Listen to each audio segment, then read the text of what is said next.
I le suafu to mama le alu ma le nganga pa ia. Ia whatasi le li I mautou.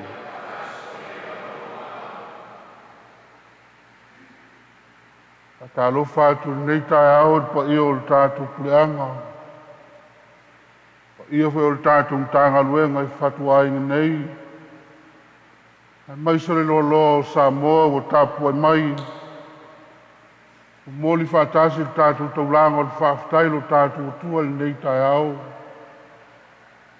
Leo toi posa lilo le nei tai au. O leo tātou whamaluina leo sao le Pentecost. A toa iai le lima sifuru aso talo on toi tūmanu malolu tātou a lima le tūnga mau. A le nei foi tai au.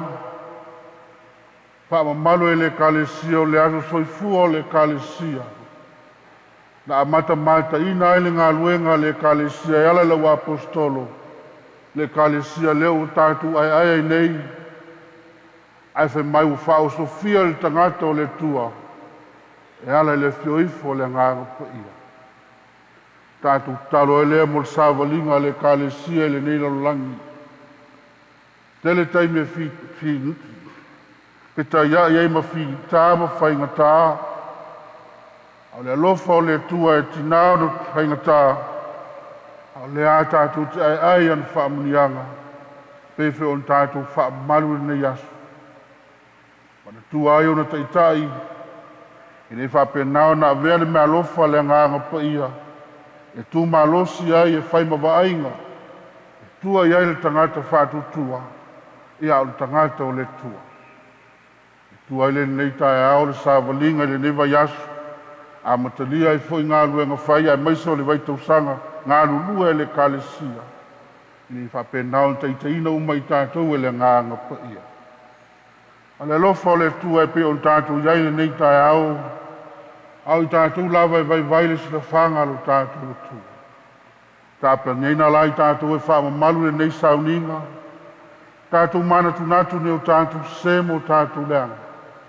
Taimi tātou te vai ai lo tātou wāwhenga e ma lo tātou tua. Ai maiso tātou whātangata. A mata tātou taro le tua ina ia mata le nei vai tau sanga tā ua o le nei asu. A mai elan whaamanga longa o se amatanga fōmo I tātou. Mai lan whaamanga longa e tātou talia ma le loto salamo. Ina iau ngai tātou umon moringo le nei taulanga. Oh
le alofa mai ai tātou le tua le ona manaunga.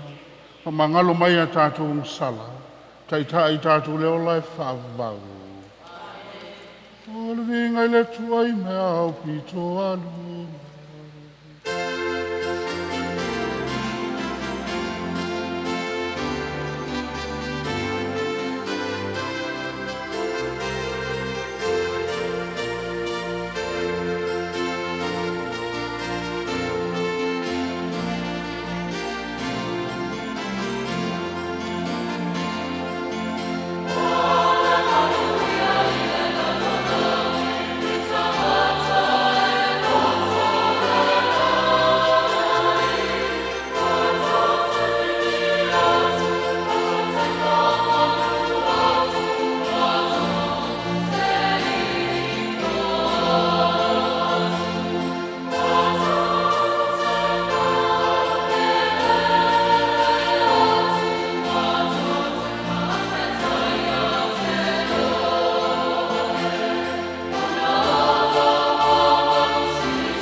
Tātou te talo.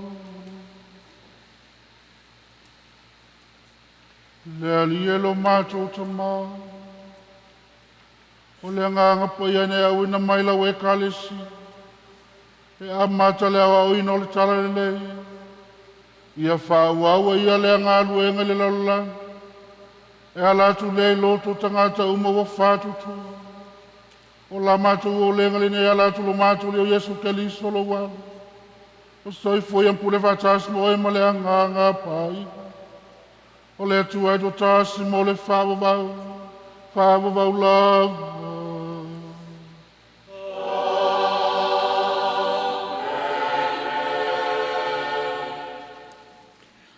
O le folafolanga ma le tuse ngaluenga le au apostolo. Ua o atu fo'i le aso Pentekoso. Sa iai umalava I lato I le mea tasi ma le lotonga tasi. O na whafua se mai lea o le taalili mai le langi. Peisea I o le matangi ua angi tele mai. Ua tumu umai le fale sa lātou nofo ai. Ua iloa fo'i e i lātou o laulau whaiva pesea i o le afi ua vaivaina. Ua nofo i o lātou lunga taitoa tasi. Ua whaatutumu ina fo'i i lātou uma i le anganga paia. Ua afuai o na tautala i ngangana ese. Pei o na fua ina mai e le anganga o le ngana ia te i lātou. Sana nofo i Yerusalema tangata Iutaia. E ua matsau i le atua. Mai nuu umalava le laulangi. Ua langona fo'i le nei tālili. O na whaapoto mai ei lea o le moto tangata. Ua whememe iai. Ina ua taitasi ma whaalongo atu ia te i lātou. Ua tautala mai i lana lavangangana. Ua se ngia uma o lātou mauli. Ma lātou o fuai. Ua whai mai. Whaauta. E leo kalilaia ea i lātou uma. O e tautala mai nei. E whaapewhea fo'i o na tātou taitasi. Ma whaalongo atu i lana lavangangana na tupu maia. O pātia. Ma mea tai. Ma e lama. Mai lātou e nofo i Mesopotamia. Ma Iutaia. Ma Kapatokia, o Ipono, ma Asia, o Ferukia, ma Pafulia, o Aikupito, ma ni vaenga o Lipua ua tua oi ma Kurene, o e ua au mau fo'i mai Roma, o Iutaia, ma e ua lotu Iutaia, o Kereta, ma Arapi, ua tātou whaalongo atu ia te i lātou, o loo tautala mai i a tātou lavangangana i vāvenga o le atua. O le upu a le ali.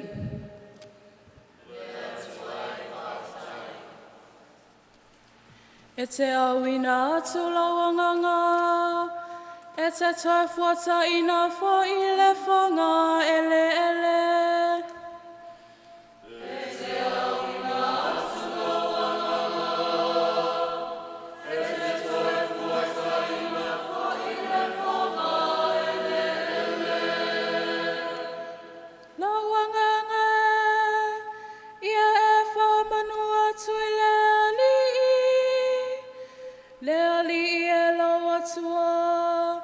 Matua siri lava oe, e ofu ai le vi inga male matanga fie. Le ali e, wa matua te leo ngā luenga, ua e whaia mea umai le poto, ua tumule la lolangi i au ola.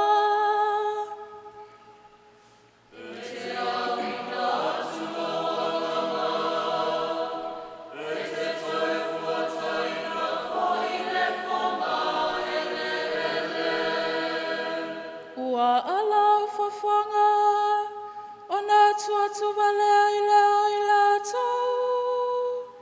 Ua e ave seina lātou manawa. O na mamatea i lea. Ua toi liu efu. E te awina tula wanganga. Ua whaiai i lātou. E te toi fuata ina fo i le fonga ele.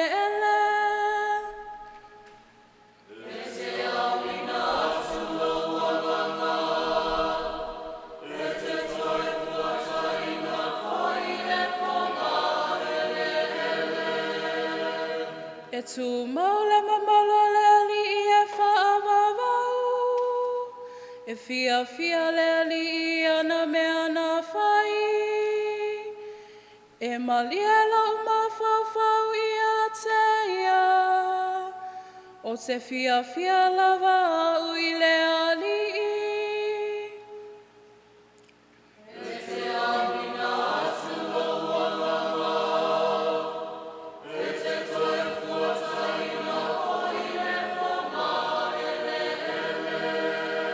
E te awina atu lawanganga, e te taufuata ina fo i le fonga ele. E te awina atu lawanganga, e te taufuata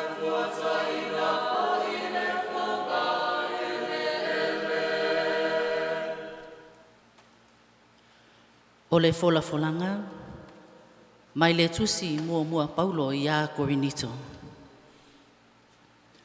O le nei, o te whailo atu i a te outou. E le ai lava se tangata e tautala le anganga o le atua. Na te taua na te maina o Yesu. E le ai foi se tasi na te mawhaia o na taua o Yesu o le alii. A le se anoa le anganga pa ia. E mata lasi me alofa. A e tasi lava le anganga ia. E mata lasi foi faiva. A e tasi lava le alii ia. E mata lasi foi mea mamana. A e tasi lava le atua. O le na te mtuanga lue mea uma i tangata ungalava. Ua foi na ta e tasi i tangata e whaalinga i le anganga e ao ngai. Awa pei o le tino ua tasi ia. Maona i tu tino e tele. A o i tu tino uma. E ui ina tele. O le tino e tasi lava ia. E whaapea lava ke riso. Awa foi o le anganga e toa tasi na papati soina e tato uma i le tino e tasi. Po o iutaia, po o eleni, po o polonga, po o se saoloto, ma ua whainumia i tato uma i le anganga o le atua e toa tasi. O le upu a le alii. Se i o tātou tutulai mwhawhelo ai atu, tala lei ale alii.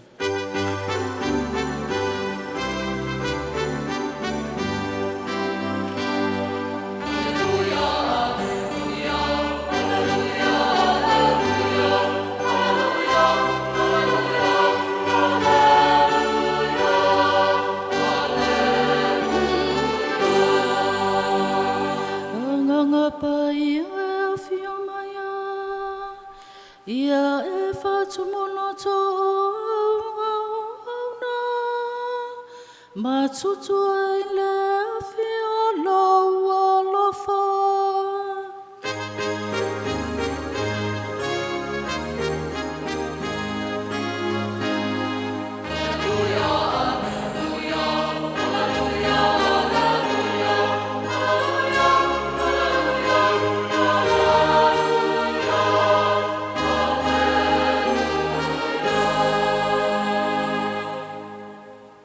Ia whatasi le li mautu. Ia whatasi vai a maloa panga. O le fola ino le tala leina tusia Ioane. Le alie, ia ioe. Ua o le afiafi o le nasu. O le ulua yaso leo le vaisa pati. Wa puni tia whaitoto o le mea na poto ai le au soo. Ono le fefefe ya iutaia. Mali watu Yesu, watu ito tonu. Ono fetalai atu lea o ia yata ila tau. Ia o tau manuia. Wa ia fetalai atu le mea. Ono faali atu lea yata ila tau wa ona 5 malona i tu. Ona oli ai leo le au soo, ina walato wa atu i le li. Ona toi fetalai atu leo Yesu ya te ilatou, ia o tau manuia. Whaapei ona awina mai o au ele tamaa, e whaapea foi ona o awina atu o tau.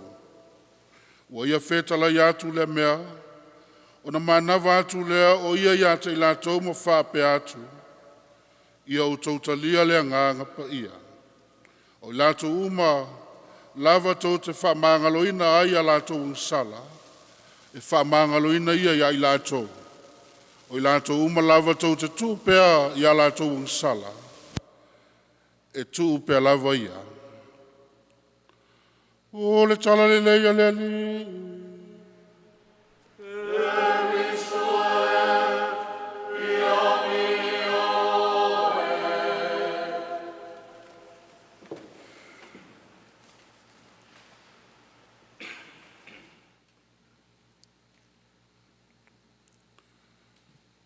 Let the word go forth. The torch has been passed to a new generation.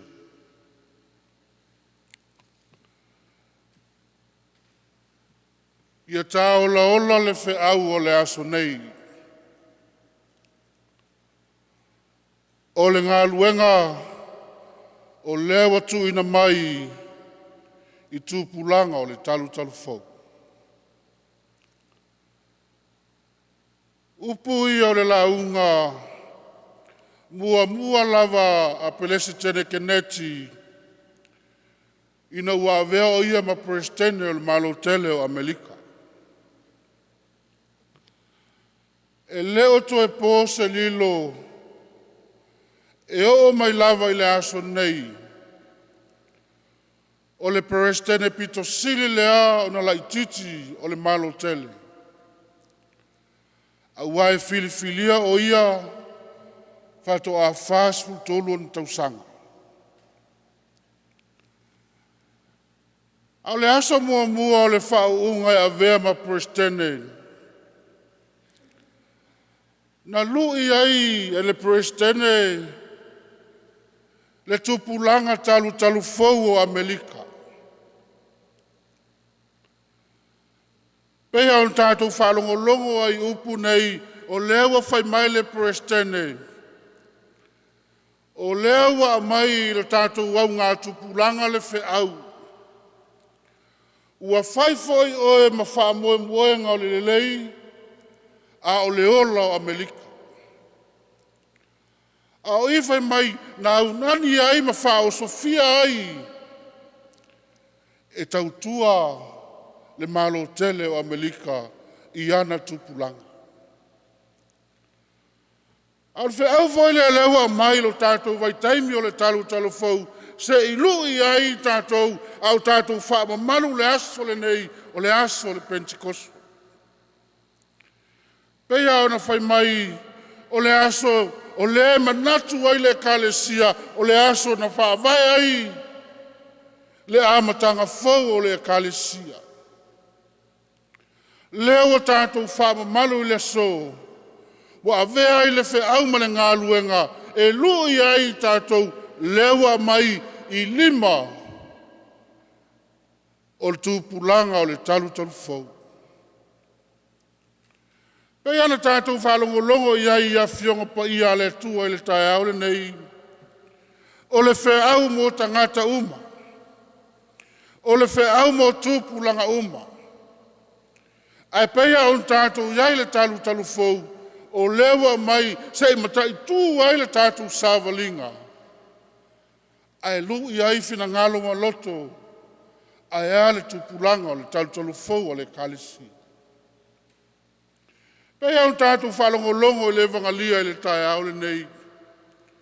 Na tū ai a Yesu I limo la ua apostolo le whiau fau.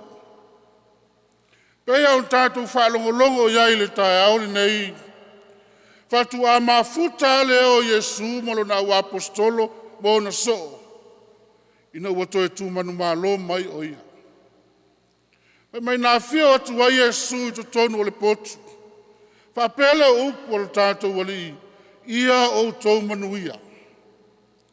A upu ia pea on tātou whalongolongo o le pala ai ma le fefefe sa iai. Na whata apelo tātou wali.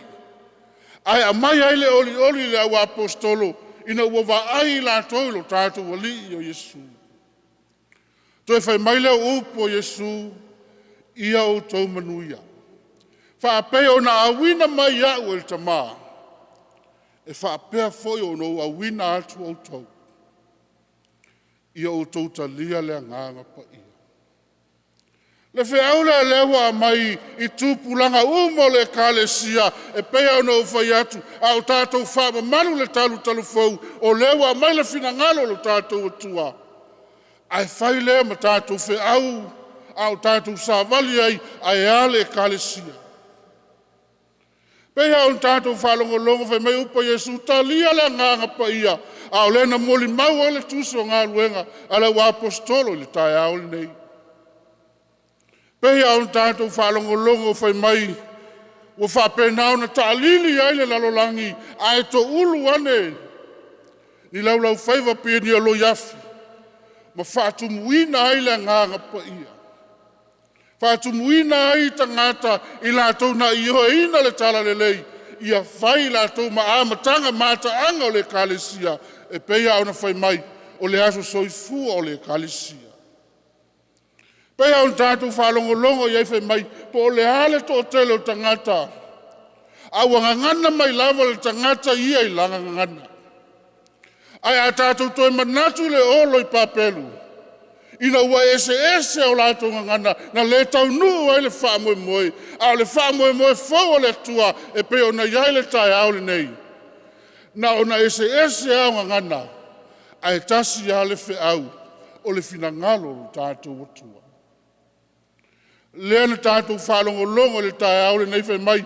Ua amata o na avatu le tala le lei. Lele ua amata le whai ua ai sa moa i le tai au le nei. Ua so le larolangi e ale le ngā luenga le nganga pa ia. Whi au le ua mai mo i tātou le tai au le nei. Le whi au whai mai e lui ai i tātou a wale me mauti noa. Ua umo na whautu i tātou le nganga pa ia. Ai wa ese ange vai kaimi tupulanga talavou. Mankua le kala awangi fe kakaka uia mai on mako malo konga. Me le kala o le tupu malo nafin. O le fia ale fafinge o le tupu tonga. Uma mea fau le malo tonga le kaimi lea. Ele ai ase se fia o le afinge o le konga. O le kupu konga. O le leisi asa ua saule tāwale solo whanua fau aua. Whakiki e le kinkiki a konga e fia le afinge o le konga. O le tupu tonga.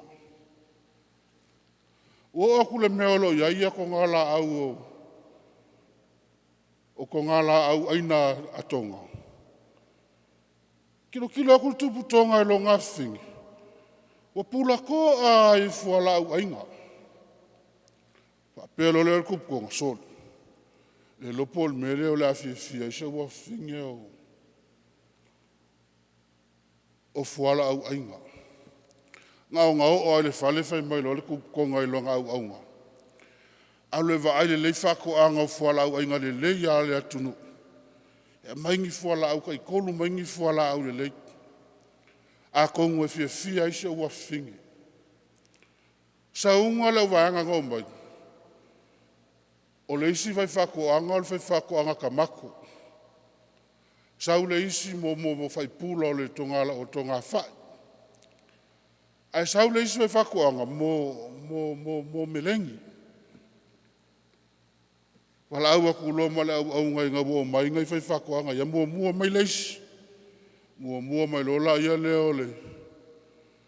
O le whai whato anga tamatu. Anga luaku a asko e inga manka mako ku ilu mo le fingi o le. Lumo o le fingi o le tupu. Whaasanga le fingi o le kupu i le isi ku. Ai mai le kala le au ngai ia. Isko inga whai whako anga le sosako i kuiori. Anga sosoa i kua asko inga whai mai le kala le. Vange ale pa iyo le ngai kaya. Whapikangwa le e whautu i umau tamato ngai lo ngutu. Ia kuusi whai whako anga whau kui ka mako. Taules, lo aku whai whako anga whai ma anga whai. Ia waku i lumo o le afingi o le tupu. Ki kilo ese le afingi o le tupu e le fia iai. Pai me mea kala ale au ngale al tupu. So mai i mau whai. So aku i whau kui la i o whai ngai lo kukuloua. Ki kilo kula leu au ngā lai whao a ia vange fo ia whau tu i whai. Ma aka ale ngoa le whau ku ingoa ngā whai mai le kala le au nei tali. O le ale mea ke aka. Ai whai mai le kala le ngoa le maa ngā whai. Ke aka mala au ka mala e sau maa ngā melengi. Ia wale i lope whawhenga whau ku. Aka ku maa ngā ku ngaku iai. Le aise o i kako e le whautu ina i le nganga pa ia. Le ngā luenga o tātou mātua, le ngā luenga le au whai loku mo le au makanga, ngā whao kua iai ka kou I mele lei. Au a ese a le alungo tupulanga le ngei vai kau. Le awa whamanatu le tae au le nei, o tātou a tupulanga o le talu talu fau, le ngā luenga lo tātou atua, le lewa mai. Ke leo kako kupulanga I ngei vai kaiminga o le alofa. Aso umai le aso le newspaper, wa mai maule me alu ai le malosi, wa mai maule me alu ai le ata mai. Le misi le aso ma le pepa. Ke leo kupulanga, kasi ale siva o le siva ai. Nga o le pese ai le aisa ispepi, ma se siva le aisa ispepi. Ke le kupulanga I le aso ma le aso kako kilo iai. Nga o le mai mau o le malosi o le mea lofa le tua. Le kako kikilo bo nga o le tumu o tātou whale pui pui. O feo iai le o inga matua. O feo iai le mea lofa le nganga paia. Peia o nga whai mai. Lele wa mai o tātou lima le ngā luenga tātou te sāvali ai. A o le ngā luenga o le ola. O le ngā luenga o le lenga. Le wa mai tupulanga lalo vau a efe mai. O tupulanga o le talu talu fau. Awa tātou te manatu I o tātou tinamo o tātou tama. Awa whai mai. Wa o mai le vai vai. Wa o mai le malolo. A o le taimi o tātou tūlai. Peia o upo le tae au le nei. O lewa I o tātou lima le ngā luenga o le ola. Au ngā luenga le tua. Peia o tātou whalongolongo iai le tae au le nei. Au whamalosi au paulo le kale sia I konito. Whapea I paulo. Na una ese au I tu tino. Ai tasi a le tino ia. Na ona ese foi o tātou e ala le kalesia. Ai tasi a ke liso ia. A leo toi whamanatu ia I tātou uma, o leo whai I tātou uma, awe whe au o le talu talu fau. A whapeo o tātou vai vai, le eisa isi me maua alo tātou whamalosi. Wana le aso le nei pe on tātou whamamalu le nganga pa ia, e maua alo tātou malosi atu toa. A whapefo I wati ngāle tātou sāwalinga, le eisa me maua elo tātou fau, wana o le mea lofa le nganga pa ia. A whapefo I wa tātou le lava waha, le eisa me maua elo tātou whamalusi au. Le nganga o le tua, le ua mai I tātou whai mai, ia tā ola ola le whe au o le aso le nei, o le al whe au o le whaolutanga, e whai mai, o lewa I o tātou lima. Le mai mau va ai ale soi fua ma le ola I mai mau. A o leua mai le taimi tātou te tūlai ai tātou te ngalu lue. Ia tātou mau ale whina ngalo le tua. O lona whina ngalo. O le tātou wala lava lea I manuia. Tātou tūlai whatasi neim tātou tau tino lo tātou whatutu. Le whatutu ai le tua I to tasi.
tau whaatu papono tai tasi, mo le whamama ina o sala, a whaatu tau no koe tua e o, le malolanga a tini. Amen. Manei on tātou tau tino lo tātou whātou tua o le kalisia. Ai tātou multa sanga le nei tae au lo tātou tua. Pati patia le lalulangi mwha malu le nei asu, Pentikoso. O le aso na maua ai le mana o lo tātou tua. Na maua ai tātou le malosi al wha o Sofia. Ai a le kalisia mo le finangalo le tua. Ni wha penao le tau lai mea uma tātou te whaia. E ale le mana o le nganga pa i. Tātou talosia, le soifua manuia o le tamapa ia, Pope Francis, ai maise o na usua e pikopo, ia vele nei aso le whiifo le nganga pa ia, ina ia mawhaia i peo na wha au tofi matiute, i le nganga moni o le whatua tua i le atua, a wale tau singo la na lafu mamoe, i le lalulangi atoa. Tātou manatua foi le tātou tama e pikopo, ia Petero Brown, ai maise i lātou uma waofo i nātu lo lātou soifua ma le ola e au nai le atua ma lona finangalo. Mana tua foi tai tai o e kale asia ke arisiano uma ma ana au nai fata fai taulanga e fia ia tō fatu mana ina i fusia fatasi le anganga o le whealo whani au wale au ma le ngā luenga le atua ina ia mauaini anganga stele mo lona ma lo e whababau o le tātou o lenga lea i le li. Tātou tālo sia tai o malo le lalulangi atoa e maise o whainga malo ngā lua i sifu ma sae nei, ia fusia i le angango le alofa ma le file mu, ia whai mea tonu ma whātua tua i le atua, a wā o le ala leo le manuia mo lana whanau i le lalulangi, o le tātou o lenga lea i le ali. Tālo sia i lātou uma o e o mamai ma puapua ngā tia i whale maa, ai mai se lava i lātou o loo iai ngase o no le wha mai e pei o na nia aafi ai le lalulangi. Tātou te talo i le atua o le fua mai sili, ia iai lo nanga le lei o le ngate tonu whale mai tua i maota malawa, Samoa nei ma Samoa tua oi, ai mai se ai o le lalulangi atoa, ia iai lana wha malo o longa pa ia, o le tātou o lenga lea i le li. Tātou tālo sia le awhionga pa ia le atua e pei ona tōm tauina ai tātou le nei tae au e ala lana au no si taulanga i a vele fau o le upu o tātou whaalongo i ai o tuwhia ai o tau whinangalo mo tātou loto ina i a whai ai pei tātou mala au mawhala tātou te ona sa i e tā lai lono whinangalo au a le atua malona malo i le lalolangi o le tātou o lenga lea i le li. Tātou tālo sia fo i lātou umalawo mana o mia, tālo sanga ma soani tātou te tālo i le atua, ia iailo nanga le lei, malona file mu, ai maisa i fo o tātou o tunu, ma le tele o whamanuyanga wa o mai le atua, tātou tālo sia ina ia awane ia vea whamanuyanga, whai ma me whanangalo ina ai, le anga le lei, ma le alofa, ma le file mu o le atua, o le tātou o lenga lea i le ali. Tātou tālo sia i lātou umo wāwhia i le malanga le maliu ma le oti, ia i ai le anga le leo le atua ma lana wha mawhanawhananga, i loto ma wha moe moe, wha peo nā whio mai o le anganga po i lungo le au apostolo e wha loto tele i lātou, e wha peo fo i lātou o iai wha noa noanga ma mawhitianga ma i tātou uma, o le tātou o lenga lea i le ali.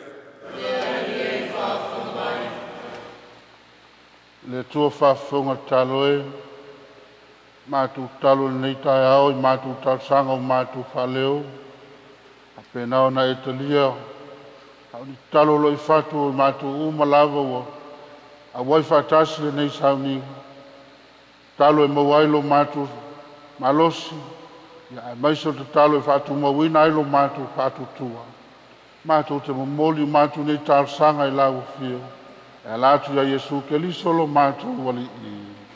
Amen.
I au tau talo nei au son tau whawhine ni tale lea la tātou tau langa. Le tō ta mai o na manau.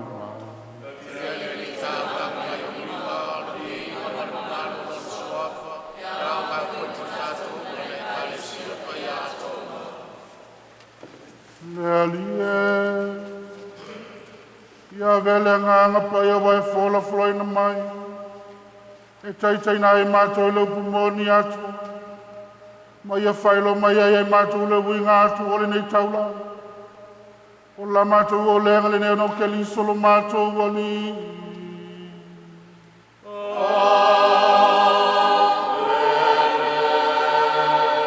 Ia whatasi le lima oto.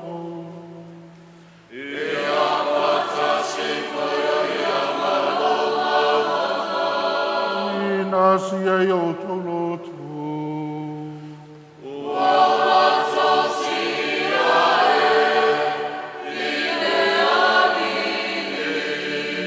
Ia tātou whawhetai. Ila lilo tātou atua.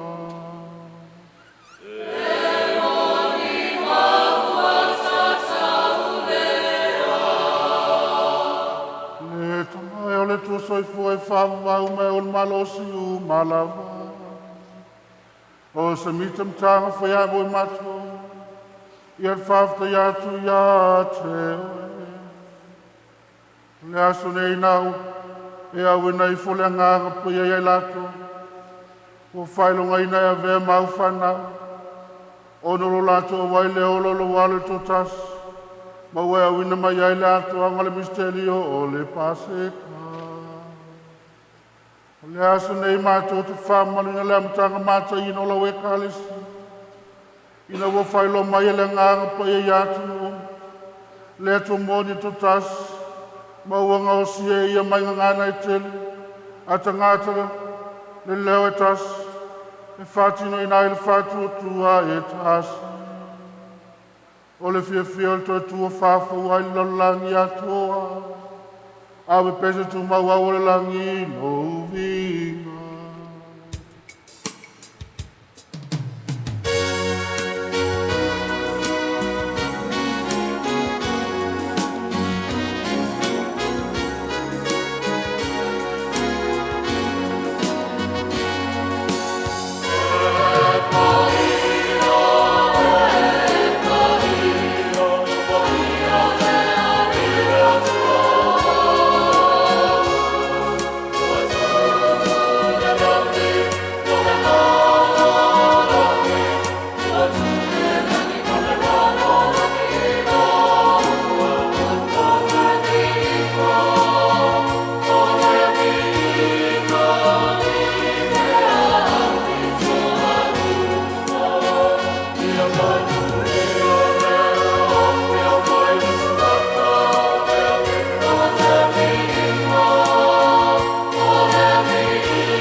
Matua ia la vol punanga o po eu.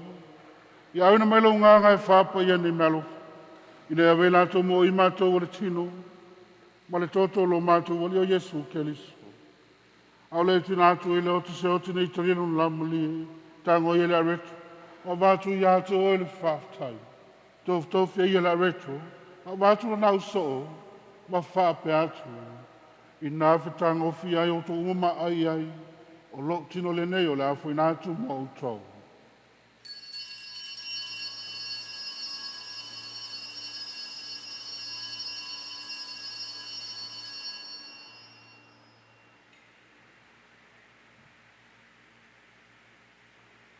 No mai el tau moftangan tango i leipu.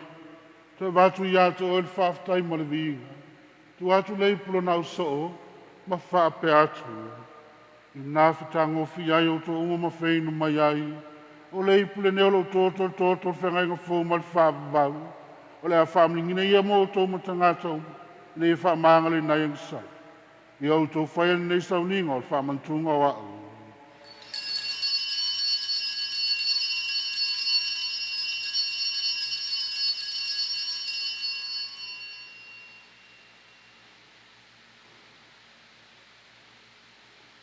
O le misteri o le whātutu.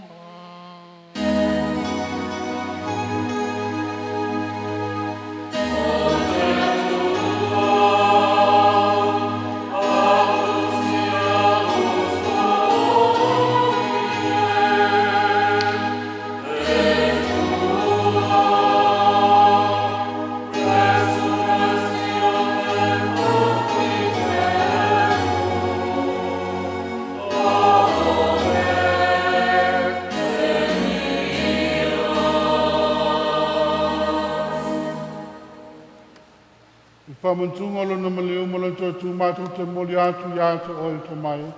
Nene a reto leo lama nei po whautang. Mātou whawta i atu o ina wela ia mātou e tui o lumu. Mau au nātu i atu o e. Me soson mai mātou mo e o mautu whanga tino mai tōtu kelis. Ina ia whātastasi e mātou na mautanga e tāsia lea ngāanga pa i. Le lia e mānu tuala ue kālisia i laulangi atua. Nei mātu wale le lofa whātāsi whalasi silo mātu ta māpa ia. Pira praulo mātu e kopo mali tu ai u sāu. E māna tuo mātu o ta māmatina. O usom to whawhino fo iātu la lato mālolonga. Mal whamo e molto e tua. I e tali lato whātāsi tangata māli uma. I le māla malamo la ua whiu. I e lo wha mai ate mātu umalawa. Au mātu wha maru le Pentecosto pa ia. Na ia mātu o ngā mātu tau wai whātāsi leo lai whaabavau. O Maria tina tau pau o le tua. Ta ngātu Iosef, whātāsi mā apostolo ma le au pa iau. O enu whātino ina lo whina ngalo i tū pulanga o. Mātu pia vi whanene whātāsi mai lātou i lau pio. E lātou lo walo Jesu pia liso. Le ta māma manai o no i e whātāsi mai e nai āta e ia. I le mawhutanga male ngā pai. O le vinga male malu ato wai la wafio. I le whāwawau lawa.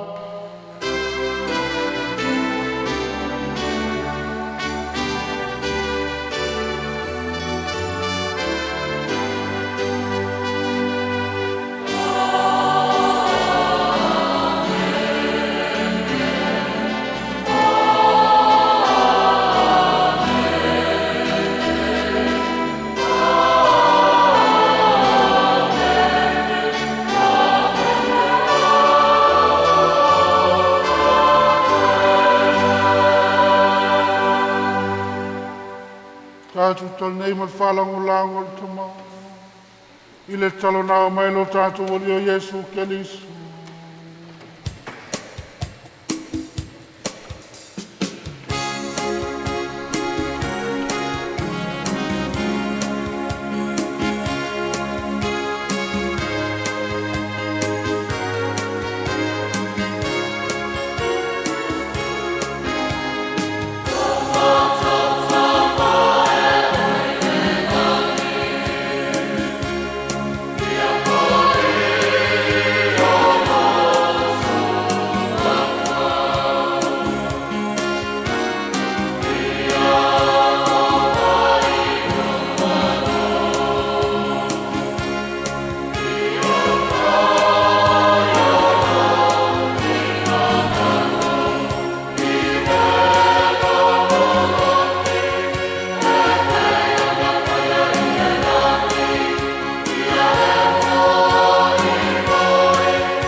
mai mātou le lia mai langa umama mai mātou le while mui o mātou wasu.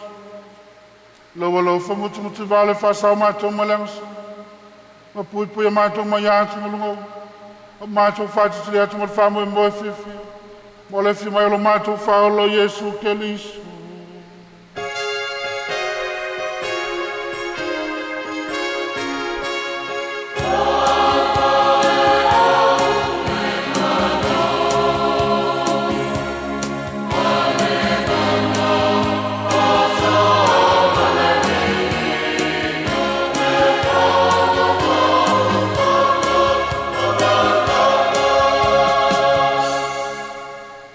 Lia Yesu Keliso nei peta le atu lo apostol.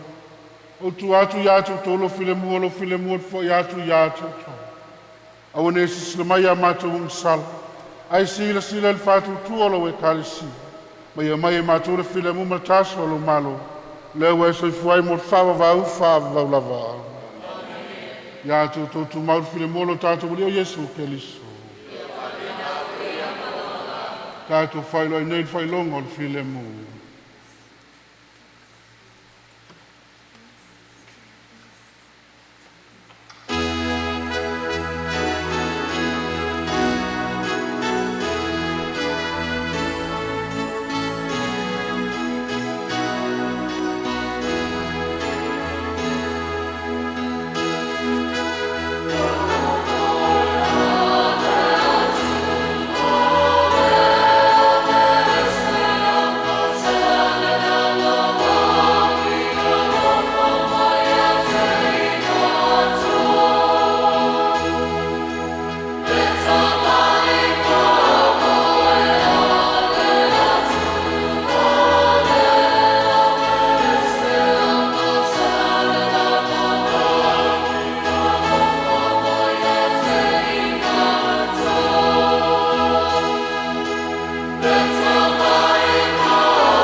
Pauto Yesu Keliso le neo to mai mamoe ale tu.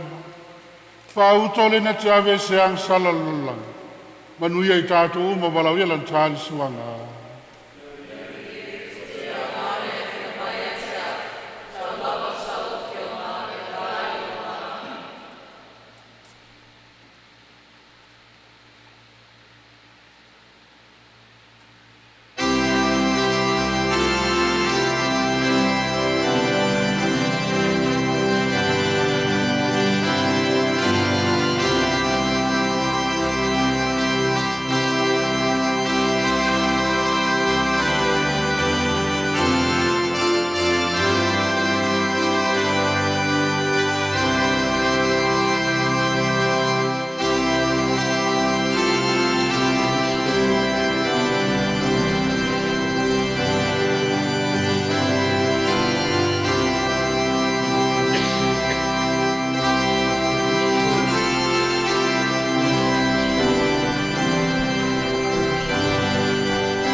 tātou te tālu.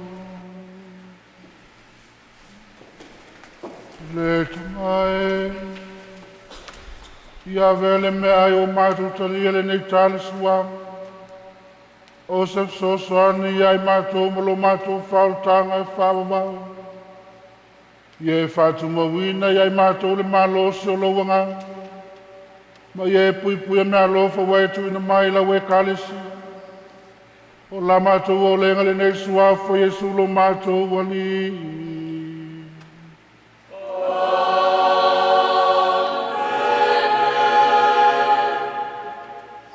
Moli atu whamalo mo le whafteitele nei tai au. I o le tātu pureanga. E nane foi o le tātu mtanga luenga I whatuai nei. I o Samoa. Pai o le tātu whaitaulanga whatasi. Se lava le meo lo whapenau nto mafuta mai nei tai au. Se malole on sai malole whamalos. Pei o le nei tai au e tātou whaamalu le fioifo le ngānga pa ia. Pe nao ni whaatumu pei tātou le ngānga pa ia. Maua le loto matala tātou tala aipu o afi tāma whaingatau le nei langa. Ia, fau mea uma tātou te whaia lo nā lofa mlo nānga le lei. Ia foi le whaamaluina o le aso soifua o le kalesia. E peo na tu mai le mea lofa le tua. Tātou te tūlai ai, tātou te tuai. Ia e ale, pe au man ngā luenga. Pe on sau noi e sol nei tai au. A wina atu I tātou mo le tala le lei. Ia nei vai aso tātou amtalia I fe au man ngā luenga. Ia o tātou ainga. Ia fo I tātou uma le alofa o le tua. E pe on tātou iai nei tai au. Ia whatasi le ni mā outou.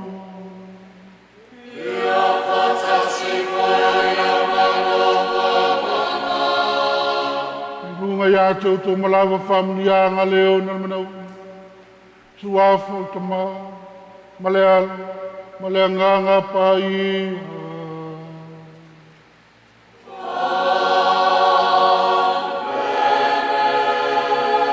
Wai o tātou sauninga nau tu au tau mara fia fia, aleluia. Aleluia.